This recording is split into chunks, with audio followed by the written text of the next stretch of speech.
All right, welcome to another episode from the Chart Reader. So, I do have a little bit of a busy day today. I'm not sure how long I can make this, but I am going to touch on the 5 weed stocks that I covered over the weekend. So, in a lot of ways, I hope you are ready for today if you watched the last video, right? I can easily say the days were much worse than I expected. I was very much talking about a healthy cool down. A lot of the main reason I'm making this video is there's some signals of a not healthy cool down, and that's at least what I want to talk about, all right? So, yeah, as much as I was ready for things to go down, I don't think, I know I wasn't expecting for the charts to look like they do right now, all right? But all that said and more will be coming shortly, but before we go any further, what are we going to do? Same thing we always do, right? We'll take a look at the daily and the weekly to see how these things are setting up short term. We have our 5 moving averages. There are horizontal support and resistance lines that I do draw manually myself, and then when we are done up here, we'll use the MACD, RSI, and volume as our lower indicators. Hey, really quickly, if you can please subscribe to the channel, share this video online with your friends, comment good or bad. Look, anything you can do helps me so much, but just being here and giving me your time is beyond appreciated, all right? So let's take a look at CGC. And again, the main thing that I stressed from the last video was the 200 moving average. All right, we were definitely still well above the 8. The MACD wasn't horrible. Obviously, it made a drastic move today. RSI wasn't great, but it wasn't horrible. And really, the volume was good. There were a number of signs that kind of said good things here. But for me, it really was respecting the last line of the 5. Especially when I see how little interaction we've had, literally since April, June, whatever, of 2021, a full 2+ years, right? So this 200 is always a hard line. It's especially hard when literally for the last 2 years, you've been completely under it, right? The other thing was just the way that the Friday candle looked. Look, I do not like it when something opens up here. You can see it opens at 145 if you're looking at the box, and then it comes down and it closes at 135. All right, more people lost almost 10% than they made that 8% when you see me click into the day, right? So that is not a good green candle. And between the 200, the not good green candle, I like I said, I was expecting things to come down. And also, look, I mean, we were basically at the 50% candle line already, right? So my thought was we would come here, basically come to the 20 moving average. Instead, we gap down and open there. And then obviously we keep going down from there, right? So the scary thing for me is being below the 8 moving average. All right. Good things happen over the 8. And you can see we've used it once, twice, only twice to bounce. And I'm a little surprised that like it couldn't hold it more. All right. That said, look, it's all about the 8 and the 20. The only problem is a drop to the 20 is all the way down here at 70 something, almost 80 cents. Like that's a big drop, all right? Hopefully this right here at 107 can hold us. Hopefully this right here at 90, what is this? What's your close? 93. Hopefully 93 can hold us. Otherwise, if 107, 105, 106, whatever that in the line is, if this one right here can't hold us, lose the 8, you're coming to the 20. And again, a drop to 80 cents would be devastating, all right? The next thing to just remember is, look, red, green, red. It is a very real possibility. I guess I'll draw this line now, and it's basically the bottom of this. Hopefully, that 107 to 104 line can hold us. Otherwise, red, green might make it a pretty quick drop to 77, all right? CGC, be careful. Look, it is only a single day under it, all right? We don't make drastic reactions up or down on a single candle, but there's a lot of pressure on tomorrow to get back over the 8, all right? The money line here, what is it, 121, 122. Give me a couple cents over that. I think 122 is the money line. Really, if you want a good line, I would say it's 126, 127. Start getting me over this 914 candle, and I'll be happy, and I'll start believing maybe we're going to try to come back up to the 200 again, right? But Immediately, I mean, obviously that's the greatest line, right? Is to get over 153, might as well wait for 156 in some ways too, right? But immediately, we want that 127. Otherwise, like I said, I think there's a lot of pressure on 104 coming tomorrow, okay? Where are we on the weekly? Look, again, it's still pretty early in the week. We still have a number of days left. Let's see what happens. I think it's a little early to react on a single day in a 5-day candle, right? Because the week needs them all. That said, this right here is 50% candle, and we're already working our way down to like maybe 20% left, if that, right? So I do not like it when we eat entire candles. That's not a good thing, all right? Oops, not the 1 hour. We have pretty much, with this fall, we are so close to eating this entire big one, right? So 104, again, 104 and 127, I think those are the two money lines for well, one's a money line, one's a death line, right? But yeah, that's CGC. Let me know your thoughts and opinions there. Let's come into Tilray. And again, I keep saying that Tilray is the king of the charts in this sector, all right?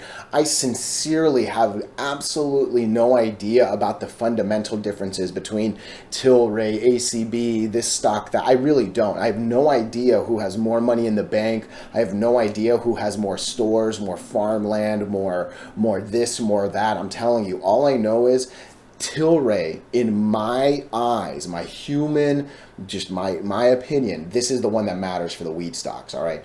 And when Tilray does a real devastating thing like this, it makes sense why CGC looked the way it did, all right? And again, I like I said, I was ready for Tilray to have a healthy cool down. All right, we were under the 8, we were under the 8, we were under the 8, we were under the 8 for 4 days. It really did make a lot of sense that we would come to the 20 moving average. And that's basically what we did. We opened up here and we made our way down to here. Once we lost 276, and I think it's really easy to see it. Look at that. Once we lost 276, it was a fast game over. And you can see it very quickly on the 15-minute, right? Once that line was lost, there was nothing that could happen but come here. Because again, green, green, green, green, green, red, red, red, red, red, almost nothing, green, green, green, green, red, red, red, red, right? Like, it is what it is. And yeah, I'm a little bit shocked. I will be honest, I'm a little bit shocked that that line lost as drastically as it did. The 200 did its job, all right? You can see it. We close at 256, the green number on top. The purple line at the bottom of the first box is 255. We're still a penny over the line, all right? I can still see a little smidge of black between the red candle and the purple line, right? We must bounce tomorrow. What's you? Oh, man, no, we still got to get over that. We got to get to 278, 277 maybe, right? What are you at? What's your line at? 277 is a very, very, very critical line for tomorrow, all right? If we slip below the 200, that's scary. Maybe there's a little bit of oscillation kind of happening, all right? Maybe. Hopefully the 50 can hold it if we go below. And this kind of is the lower side of the normal oscillation too. But yeah, in all sincerity, I was sitting on this side of the screen assuming that Tilray had broken the 200 and was ready to fly. I am shocked that the 20 got lost as quick as it did. I am shocked that we are a penny above this line. I am shocked that I'm actually sitting here. I'm standing actually, but I'm shocked that I'm thinking 240 is a realistic thing for tomorrow. I am, right? Like, I thought maybe we would hold 277. Hopefully we would kind of bounce in between this like orange line, green line, orange line, green line, and then finally take off next week. That's what I said on the video, right? I thought this week was going to be a calm, cool down, safe cool down thing. Next week we run. Right now, again, I don't want to overreact on a single bad day because that's all this is. It's just a single bad day. Tilly looks a little worse because obviously it was 4 days under the 8, and you know what I mean. Like, this does look a little worse than CGC, but hopefully we have beaten the 200, all right? Hopefully one more oscillation and we do it. Like, I still see the 50 going up. I still actually, I guess, see an uptrend on the 8 and the 20. It's just not as strong as I'd like. We've seen a little bit of a loss too before it made, like, I'm actually doing my best here to kind of stay optimistic, but end of the day, if we lose the 20 and the 50, that's so much pressure on the 100. And it's a good drop from where we're at. It's another like 10% easy.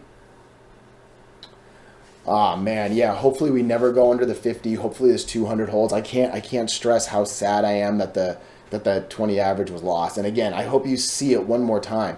Once that line on the daily was lost, it was an amazingly horrible death in the 15-minute chart line. You know what I mean? So, yeah, I think this is pretty good for Tilly. Where are we on the weekly? That's a scary weekly.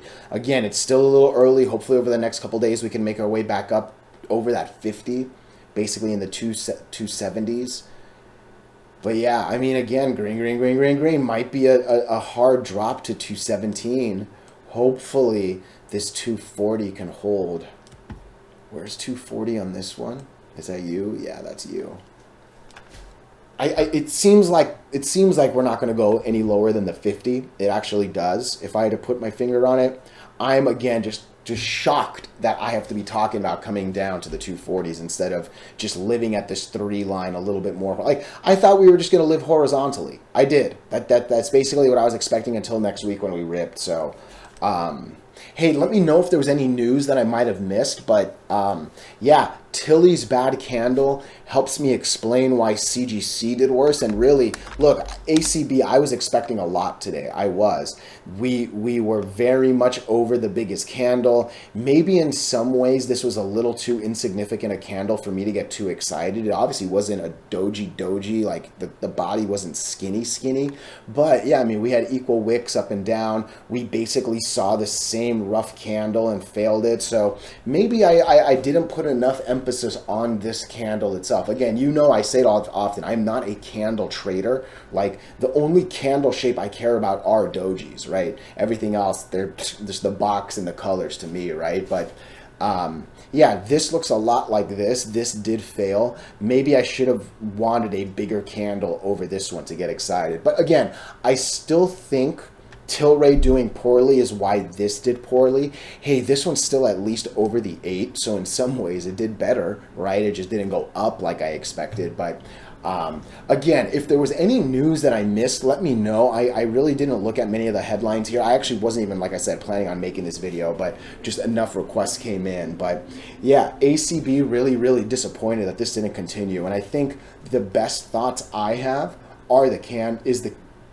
ooh, excuse me, sorry about that, is this candle right here. This looks a lot like this. This saw a rejection. This saw a rejection. It made sense. This one saw a rejection that was able to bounce on the 8. Actually didn't even get to the 8 or the 200, right? Hopefully we see the same thing because that 8 is still going up pretty strong. That 20 is still going up pretty strong. That 50 is actually still going up pretty strong. So, yeah, and then last thing I want to look at, what is this? Yeah, hopefully we come just like, yeah, if we can come to here, that should get us an RSI roughly on this line, which is basically where we've been living, and then hopefully we continue up. Again, I think I could still say ACB did do better than the other ones. Percent-wise, it still is roughly the same, but hey, at least we're still over some moving averages. At least we're still over some at least more important candles. I almost said importanter. But yeah, this one's sad. Again, I think it's a reaction to Tilray. Let me know if there's any news. Hey, we're still over the 50 on the weekly. So again, it's still doing a little bit better than the last 2 we just saw, right? So let me know your thoughts and opinions here. Clearly, I was wrong over the weekend. I'm not trying to pretend otherwise, but this one at least still looks a little better for the reasons that I mentioned, all right? High tide. This is an interesting chart. I will be honest, I did not know what high tide did today. I'm actually a little surprised that it's green, and I'm a little surprised that it got back over the 8 moving average. One person, damn, I forgot the name. Brad Clark is what comes to mind. Dude, if I got your name wrong, I sincerely apologize. He put a very elegant comment back to me about why he thought that the earnings were good. I said it on the last video as well, that every earning for at least the last 3 earnings. I believe this one makes it number 4, if not the 2 earnings previously, and this one makes it 3. Every single, and I am not saying that word loosely, every single dedicated, long holding, regular person, all right? And I say that with so much respect, right? Like, everyone loved the high tides earning on the last one. It went down. Everyone loved the earnings before that. It went down. It seems like everyone loved the earnings last week. I got one, like I said, really, really nice comment, a couple on StockTwits and Twitter. No one really said bad things. Yet we saw this devastating drop. The one thing I said was, look, and it's actually what I said on the last couple tickers, we can't let one bad candle rock us too hard. That's same way up as it is down. I do not like being under the 8 moving average. It makes me believe we're going to come to the 20, especially when I see just up, up, up, up, up, down, down, down, down, down. However, we need to wait for confirmation. And today, look, I wish it did a little better. I wish we actually closed about here, because you can see about here is half of this big red one and about half of this one. It's almost the same point, right? We were just under that today. We wicked it, we were close to it, but we couldn't do it, right? That said, we got back over the 8, and I'll take that. We had a good volume day, at least over the 50, I'll take that. The MACD, instead of going down, actually kind of holds. I'll take that, all right? Like, this was decent. I think hopefully this means people are now starting to agree that the last few earnings have been okay. I think hopefully people are agreeing that this break of all 5 moving average was justified. You know what I mean? So right now, again, I think this is the important one. Let's even do it 182, 183. The closer we can get to 183, obviously if we can break this line, 187, 188, oh, that's the money line. I know I have 189, but let's at least get over that candle. Where is my 189? It's the top of this. Yeah? It's actually 190. I'm going to lower it. I am. I think this is the line that matters now. Get me over this candle. Come on, bro. Oh, my fingers. Come on. I'm so sorry. There we go. I think that's the line we want to get over. If we can get over that, we're obviously over this. We're well more than 50% of this. There's reason to believe it'll come up. High tide, listen, I say this on more established tickers. I obviously say it on a smaller one. No offense to any of the long lovers here, right? But, dude, earnings is a scary place to hold your money. It is. Generally speaking, you will see monster ups or monster downs. For me, I would much rather avoid that first move and just follow the continuation. Truth be told, generally, when you get a doji like this and a candle like this, my expectation is the day after the doji tells the truth and we're doing this. This was a very, very big... Truth be told, I think I'm making, like... I had no idea that this is what the high tide candle was going to look like. I made these videos for ACB mainly because I said I thought that one was going to do really well and how bad Tilly looked. I think that this is actually more for the high tide people, and hopefully this right here, what's the date? The 18th. Hopefully the 18th is the first day the market is agreeing with the regulars that the earnings have been good, the last one. Let's see what happens. Let's see if we can hold these lines. I'm still kind of leaning on the day after the doji tells the truth. This was a bad candle, and as good as this was, it wasn't exactly good enough. Let's see what tomorrow can do, all right? Let me know your thoughts and opinions, but I think that's a really good high tide. And again, this is still a very beautiful weekly. It is. It's a very, very beautiful weekly. It was a very important Monday today. Let's see what confirmation and all that looks like. I am assuming that Sandal was going to look like this because I will be very honest. Sandal, SNDL, has been looking a lot like Tilly. This actually looks worse. Tilray looks worse than Sandal, SNDL. But yeah, I feel like those two have been battling the 200. They've been battling the 200 and then riding the 8 roughly the same. So I was actually expecting this to be a little bit closer to the 20 than it is. I don't know if that Tilray is foreshadowing of what this might do. I guess this is the line. It makes a lot of sense that this is going to come to 195, 196. Again, I echo the same comments that I said on Tilray. I'm a little surprised that this is happening. I don't know if there was some news that's like shaking up the sector. Like, let me know, please. But Yeah, it is disappointing and it's sad. When I got to the sandal one on the last video, I feel like I ran out of a little bit of gas, and even on this one, I'm kind of running out of gas. So I feel like I will move this one up on the next time I cover it, because I apologize for the lackluster review on the last two real videos. But yeah, under the eight's a bad thing. It's under the eight near a green, green, green, green, green. You know that makes me think red, red, red, red, red. This is starting to curve down. That's starting to get a little scary, and we've had a couple bad days of volume, actually, all five of these. Because, you know, one out of the five was bad. I mean, was good. And then clearly the last three have actually been over the 50 moving average. And obviously the last three were red, right? So hopefully we never go below the 200. That is the critical task here. All right. So let me know your thoughts and opinions. Otherwise, yeah, I'm glad I made the second video. Thank you.